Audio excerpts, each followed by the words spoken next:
As welcome to CEO of You exclusive content. You're now locked in with Ethan Hurd. If you was to die tomorrow, what accomplishments wouldn't you have achieved and what regrets would you have?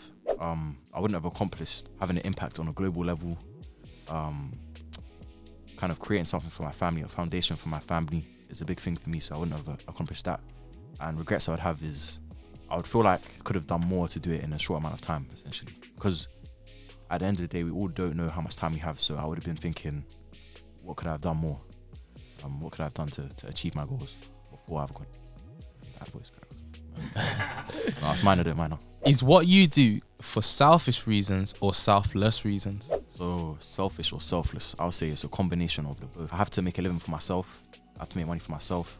But at the same time, I do have like a passionate feeling when I help others and having an impact on others. And it's something that I love doing, helping out other people, seeing the results of just things like the network and how I've impacted other people is something I love doing. So just helping other people is amazing for me. So that's why I would say a combination of both. But of course, at the same time, I want to be successful in myself. I want to be a successful person and I have goals, personal goals I want to achieve.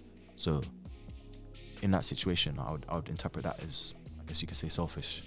So of course, a combination of both. It's a balance. What's the importance of gratitude to you and why? Gratitude is something I've learned the importance of recently. It keeps you grounded. It keeps you appreciative of what you have already.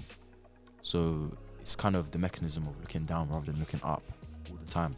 When you tend to look up and look for things that you don't have yet, you lose touch with reality. You lose touch with what you've achieved already. So being able to look at what you have and being grateful for that, it's so important in keeping you grounded and also mentally just keeping you happy. You need to have gratitude for what you have already. So for me, gratitude is so important in my life. Like, it's something I've implemented recently and I'm grateful for that itself, for gratitude. So yeah. On my day-to-day basis, am I true to myself? Yeah, 100%. I always stay true to myself.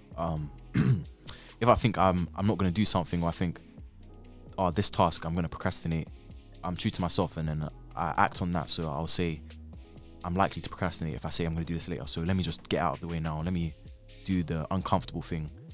And that's a big part of being true to myself. And also with my students, if I don't have an answer, I'll go find an answer for them, but I'll make it clear I'm looking for that answer for them now. I'm not going to say, oh, I know this, and then go Google it and then come back. So it's a thing of just being transparent with people and being transparent with myself. And that's, to me, that's being true to myself, is being transparent in my own mind and my capabilities. Is there such a thing as balance between relationships and work life? Yeah, I think there's definitely a balance, but I'll say to say they need to be balanced is to say that they're kind of like two opposites on the spectrum, and I don't think that's the case. I think that naturally they can be balanced. You just have to be in the right relationship with the right person. You need to be in the right space to be in a relationship yourself. So yes, if we're saying in the terms of can it be balanced, I'll say yes, but I would say don't necessarily think of it as a scale to be balanced. Think of it as two aspects of life that can happen simultaneously. If I had to install one piece of advice into myself when I was younger, what piece of advice would that be? I would say, that is a good question. There are a few things, but the main thing I would say is take advantage of creativity.